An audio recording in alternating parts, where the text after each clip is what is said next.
Hello, I'm Pamela, a 30-year-old. I've been married to Patrick for 3 years now. We don't have children yet. Our lives took a significant turn following the unexpected death of Patrick's father, Jesse.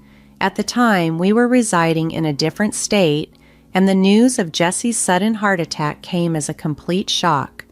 During the funeral, Patrick's uncle subtly hinted that Patrick, being the youngest and only son, was expected to return home to be closer to family and help his mother cope. A few months later, Patrick revealed that he had secured a transfer to an office closer to his family home. He made this decision on his own and informed me afterward, which upset me because such a major decision should have involved both of us. When I expressed my frustration, Patrick apologized and explained that he anticipated my objections. He admitted knowing that I have a strained relationship with his mother, Mary, which is mutual.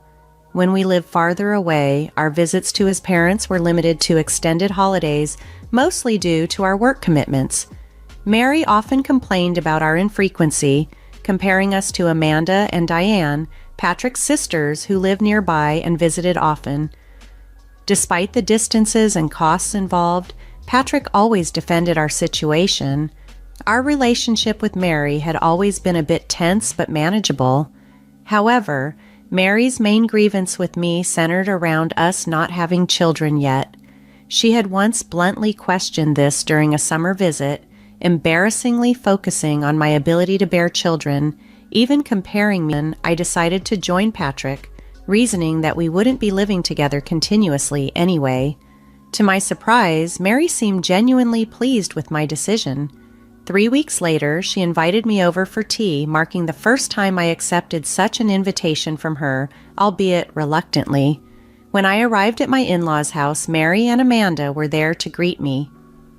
"Pamela, it's been so long. Why haven't you visited since moving here?" Amanda asked, her tone laced with sarcasm. Inside, I was already regretting my decision to come. Mary chimed in, almost cheerfully, "I was so happy when you decided to move closer, but it seems I was mistaken. You don't like me, do you?" I wanted to affirm her suspicion just to see her reaction, but of course I held back. "I don't dislike you. It's just that I've been feeling unwell due to adjusting to the new environment," I explained, which was partly true. I had been resting at home due to fatigue, and Patrick hadn't mentioned this visit to me. Why was I here today just to endure their harsh words? Mary quickly accused me of disliking her, but wasn't it the other way around? How were we supposed to get along under these conditions? Amanda sharply interjected, "How can you speak to your mother-in-law like that? Apologize to her. Say you're sorry." I expected Mary to respond with anger, but her reply caught me off guard. "You're right. I have been mean. I'm sorry, Pamela. I'm also sorry about the comments regarding children. I was being nosy."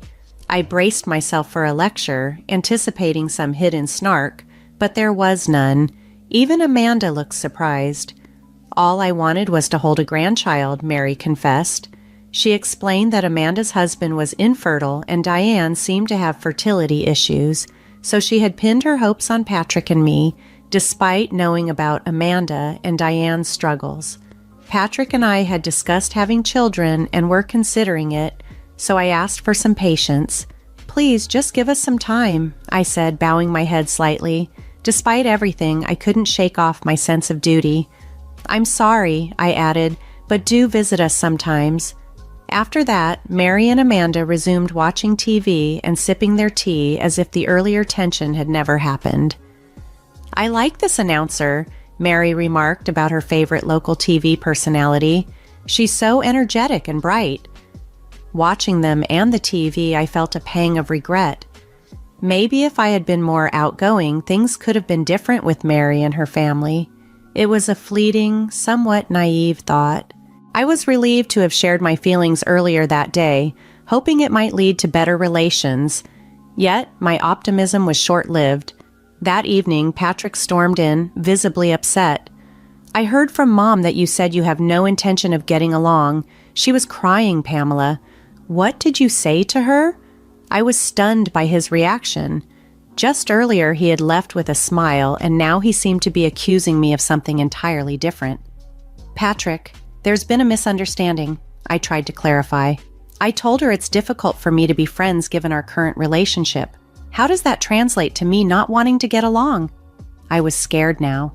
Patrick seemed to fully believe Mary's twisted version of the story. His earlier smile now appeared deceptive, and I didn't know how to navigate this. I tried to explain further, but he wasn't convinced. Then, my phone buzzed with a message from Amanda. After all the effort of moving here, weren't you prepared to make it work? If you're here with us, you need to be a bit more patient. Patrick glanced at me as if echoing Amanda's words. I moved here because I cared about being with him, not just to appease Mary and Amanda. Facing Patrick, I held his gaze and said, "It's clear that Mary and the others might never approve of me. Maybe you should consider someone she likes more." The word divorce slipped out before I could catch it, and for the first time, Patrick looked genuinely alarmed. "Wait, hold on. How did we jump to divorce? I just want you to get along better with my family," he said, bewildered by the turn of the conversation. He couldn't grasp that his family might never accept me, which left me equally baffled. However, Patrick seemed determined to resolve the misunderstanding. The next day, he returned late from work and relayed his conversation with his mother. She admitted there was a misunderstanding and apologized. "What a fuss," he said. He also mentioned that Mary's birthday was approaching and suggested, "How about we celebrate her birthday at a fancy restaurant?" The sudden shift from turmoil to talks of celebration left me perplexed, but it was clear Patrick was making an effort to mend fences, even if the path seemed incredibly rocky. Patrick suggested that if we presented the birthday dinner as my idea, perhaps it could positively shift his mother's perception of me. Though I was skeptical of Mary's ability to appreciate such gestures sincerely, given her complex personality, I agreed to make the restaurant reservation. I invited Amanda and the others, specifying a table for 8. Patrick consented, but as the date drew nearer, a sense of unease grew within me.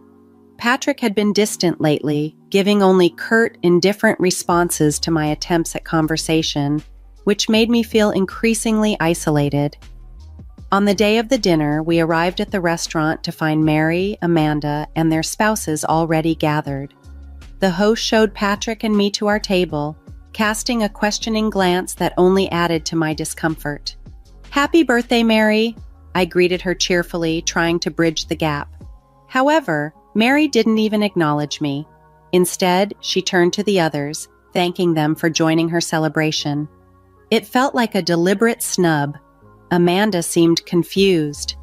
"I thought today was a family gathering," she remarked, looking at me with a brief, puzzled expression. Diane, noticing the tension, looked over with concern. At that moment, I realized I was being deliberately excluded. Resolved to not let it ruin my evening, I decided to keep to myself and leave early. Just as I was settling into this plan, a staff member approached our table with an awkward demeanor. "I'm sorry, but the reservation was actually made for 7 people today," he informed us. Confused, I responded, "I distinctly reserved for 8. Could there be a mistake?" "No, it should definitely be for 8, I pressed, recounting my conversation over the phone. "Oh yes, but about a week ago we received a call from a gentleman asking to change the number to 7, the worker explained. Stunned, I turned to Patrick, looking for an explanation. His response floored me. "Yes, please, service for 7. Everyone's here now," he stated plainly, confirming the change himself. At that moment, I felt a mix of betrayal and disbelief. Patrick's actions made it clear that despite his words, his commitments to smoothing family tensions were superficial at best. The realization that he had manipulated the situation without my knowledge was deeply unsettling, casting a shadow over what was supposed to be a festive family gathering. I stood there, stunned, as Patrick turned to me with an accusatory glare. "I heard from Mom that you've been undermining our family, saying I don't earn enough and that I'm insensitive. You had a lot to say, huh?" It turned out that a week ago, when Patrick contacted Mary about the dinner reservation, she had filled his ears with all sorts of falsehoods. Blinded by anger and believing her, he had called the restaurant pretending to be me and reduced the reservation from 8 to 7. The staff, recognizing the family surname, didn't question the change. I couldn't fathom how Patrick could be so easily misled in such a brief span. With this realization, I questioned my presence there. When I confronted Patrick, demanding he apologize to everyone present and reflect on his actions, he did something unexpected. He insisted that I should apologize to my in-laws and then go home alone to think things over. Naturally, I refused. I couldn't admit to things I hadn't said, nor did I need a husband who took his mother's word over his wife's. Tears of frustration welled up in my eyes. Why had I even followed him here? Seeing my distress, Patrick began to panic, but it was too late. Mary watched the unfolding scene with a smug smile, clearly pleased that her scheme was working. I spoke coldly to Patrick. "Next time, marry a younger, more docile daughter-in-law. Maybe then you'll have children and be happier." Mary's response was sharp and cutting. "Pamela, why don't you go back to your parents' house? A daughter-in-law is ultimately an outsider. I can't see you as a family. You're not charming at all, so please leave quickly." Her words stung, but they also cemented my resolve. "I'd leave even without you telling me. I'd like to see someone who can actually get along with someone as twisted as you," I retorted and turned to walk out of the restaurant. Patrick remained silent, his head buried in his hands. Just as I reached the exit, I heard someone calling my name. It was Diane and her husband. "Pamela, wait," Diane said, clearly distressed. "I can't stand it anymore. Mom and Amanda haven't changed at all. I knew the gossip about you was false." Diane's acknowledgement of the truth amidst the chaos brought me a small sense of solace as she continued, indicating she was ready to cut ties with the toxicity.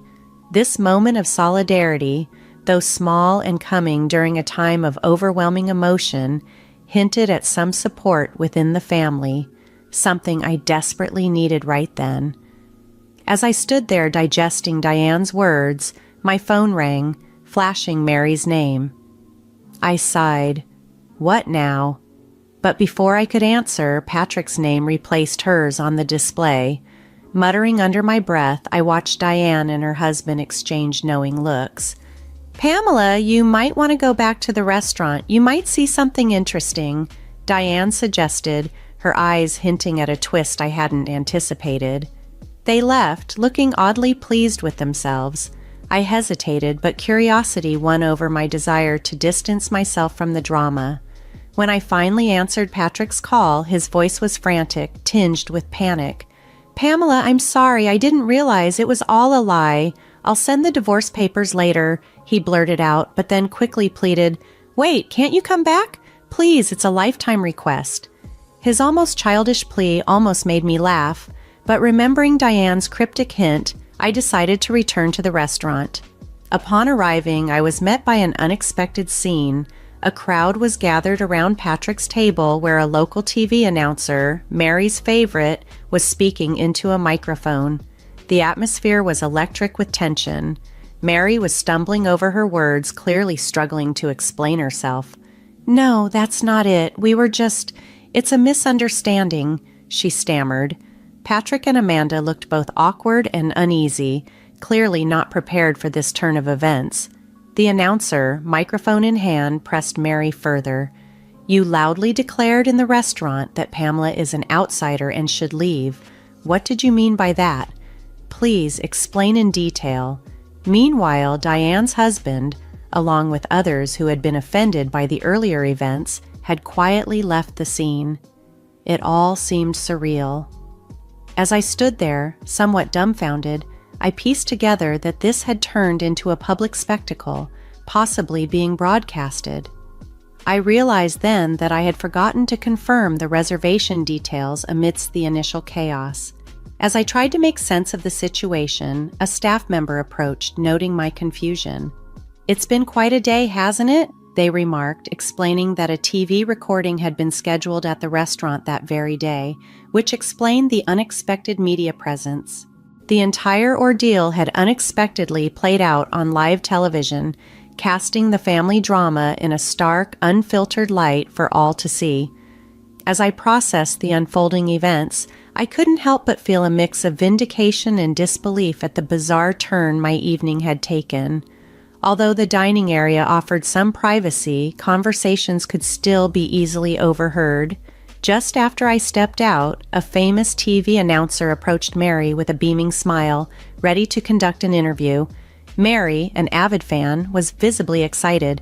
"An interview? Absolutely!" she exclaimed enthusiastically.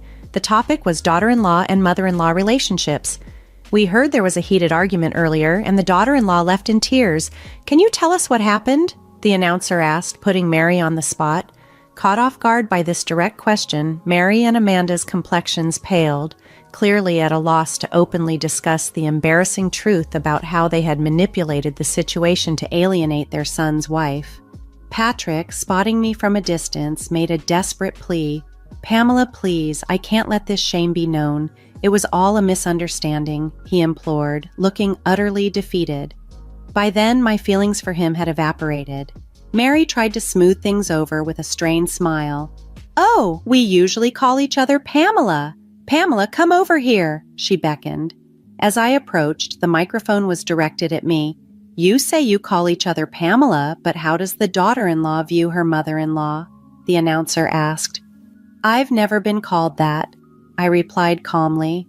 "I've been called unpatriotic several times for not having children, though that's due to Patrick and I not feeling ready or confident enough to start a family. We haven't even tried for over 2 years. That's what I was always told was grounds for divorce," I recounted. I continued, sharing how Patrick had initially supported me when I first fell ill and had to take a leave from work. I appreciated his kindness and followed him here, hoping a change of environment might help, but this is the result. By then, I was out of tears and detachment had taken their place. Seeing Mary and Amanda looking embarrassed and pitiful brought a small measure of satisfaction. As I stood there, prepared for the possibility of this being broadcast nationwide, I couldn't help but reflect on the surreal day. Watching Mary's distressed expression as I mentioned the broadcast, I couldn't help but smile. "Well, since the daughter-in-law is considered an outsider, I guess I should leave. Goodbye," I said, savoring the moment as I exited the restaurant, ignoring the shouts and commotion that followed me out. The day had been long and fraught, but in that final moment, I felt a profound release.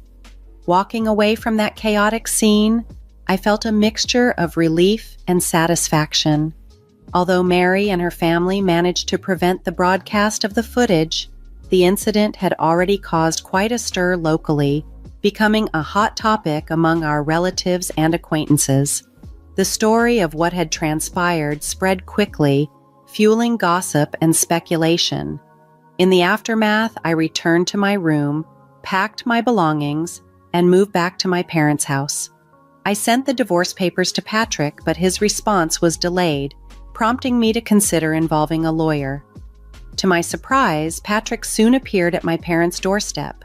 My father, Peter, who is typically a composed individual, took charge of the situation with a firm hand. Patrick offered a heartfelt apology.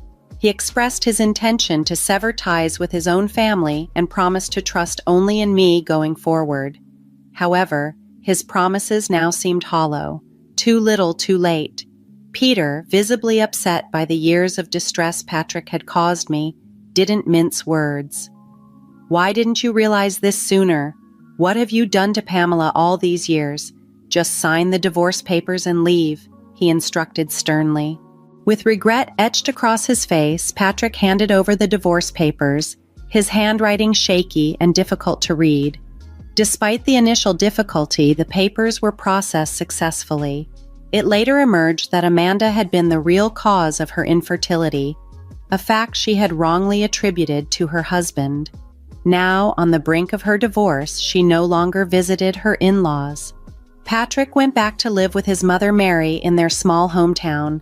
They likely faced lingering uncomfortable rumors, but that chapter of my life was closed. In the time that followed, life took a more positive turn for me. I reconnected with a classmate from my hometown, and we married. Our relationship was filled with joy, and we soon welcomed a child. We now have a 2-year-old daughter. and I am expecting our second child. My new mother-in-law is truly angelic, supportive and kind, everything Mary was not. Life is unpredictable, but at this moment, I am living a fulfilling and happy life, surrounded by love and support that I once thought was beyond my reach.